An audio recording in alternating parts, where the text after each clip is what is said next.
ইফতারে কিংবা অতিথি আপ্যায়নে এই স্ন্যাক্সটি কিন্তু খুবই মজার হতে পারে। আসসালামু আলাইকুম। ইসমত হাবিজ কুকিং চ্যানেলের নতুন একটি রান্নার পর্বে সবাইকে ওয়েলকাম জানাচ্ছি। দেখে নিশ্চয় বুঝতে পারছেন আমি ললিপপ বানিয়েছি, আর সেটি হচ্ছে সসেজ ললিপপ।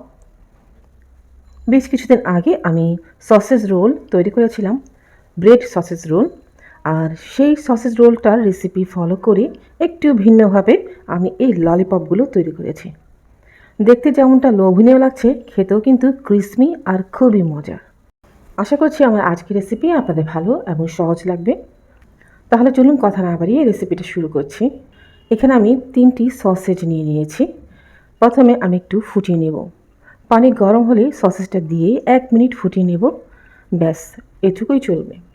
তারপর পানি থেকে আমি তুলে নিচ্ছি। সসেজের গায়ে একটু দাগ কেটে নিচ্ছি, আর ফ্রাইং প্যানে অল্প একটু তেল দিয়ে ভেজে নিচ্ছি প্রায় 2 মিনিট ধরে। এ পর্যায়ে চুলার ফ্লেম মিডিয়াম লোতে আছে, আর অনবরত এপিট ওপিট করে নেড়ে যেতে হবে। সসেজগুলো ভাজা হয়ে গেলে তুলে নিচ্ছি। আপনারা চাইলে এ পর্যায়ে সসেজের উপরে একটু চিলি ফ্লেক্স ছড়িয়ে দিতে পারেন। যেহেতু নাস্তাটা বাচ্চাও খাবে, তাই আমি তার কথা মনে করি চিলি ফ্লেক্সটা ছড়িয়ে দিচ্ছি না। এদিকে একটি ডিমও ফেটিয়ে নিচ্ছি সামান্য একটু লবণ দিয়ে, আর সে সাথে দিয়ে দিয়েছি সামান্য একটু কালো গোলমরিচের গুঁড়া। এবার নিয়ে নিলাম পাউরুটি। ফ্রেশ পাউরুটি হলে খুবই ভালো হয়, তবে আমার আজকের পাউরুটিটা 2 দিন আগের। প্রথমে 4-5টা একটু কেটে ফেলে দিচ্ছি। না, ফেলে দিচ্ছি না। এই পাউরুটির টুকরোগুলো দিয়ে আমি ব্রেড ক্রাম্বস তৈরি করব। আজকে লাগছে মোট 4টা পাউরুটি। পাউরুটিগুলো একটু বেলে নিতে হবে। রুটির বানানোর বেলন দিয়ে এভাবে একটু চেপে চেপে রুটিগুলো অর্থাৎ পাউরুটিগুলো একটু পাতলা আর একটু লম্বা করে নিতে হবে। পাউরুটির স্লাইস যদি একটু বড় হয় তাহলে আমার এক একটা সসেজ রোলে একটা পাউরুটি হলেই চলে। তবে আজকের পাউরুটিটা সাইজে একটু ছোট, তা আমি একটি রোল তৈরিতে 2টি পাউরুটি নিচ্ছি। দেখতে পাচ্ছেন পাউরুটিটা জোড়া লাগানোর জন্য আমি একটু ডিম মাখিয়ে নিচ্ছি। এবার এই সসেজটাকে ভালোভাবে 2টি পাউরুটির টুকরো দিয়ে আমি মুড়িয়ে নিব, আর হাতের তালুর সাহায্যে একটু চেপে চেপে দিলেই কিন্তু পাউরুটিগুলো ভালোভাবে লেগে যাবে।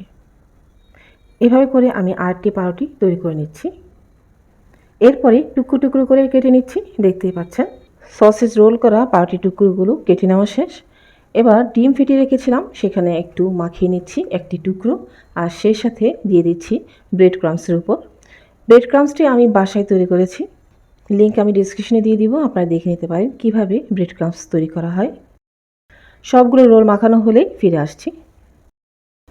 দেখুন তৈরি হয়ে গেছে। এগুলো এখন ভাজার জন্য প্রস্তুত। তবে এই পর্যায়ে যে কোনো জিপলক ব্যাগ অথবা এয়ারটাইট বক্সে করে ডিপ ফ্রিজে রেখে দিতে পারেন বেশ অনেক দিনের জন্য। প্রথমে তেলটা একটু ভালোভাবে গরম করে নিব, এরপরে টুকরোগুলো ছেড়ে দিচ্ছি। বেশি সময় নেব না, 1 মিনিটের ভিতর কিন্তু ভাজা হয়ে যাবে। গোল্ডেন ব্রাউন কালার আসলেই তুলে নিচ্ছি।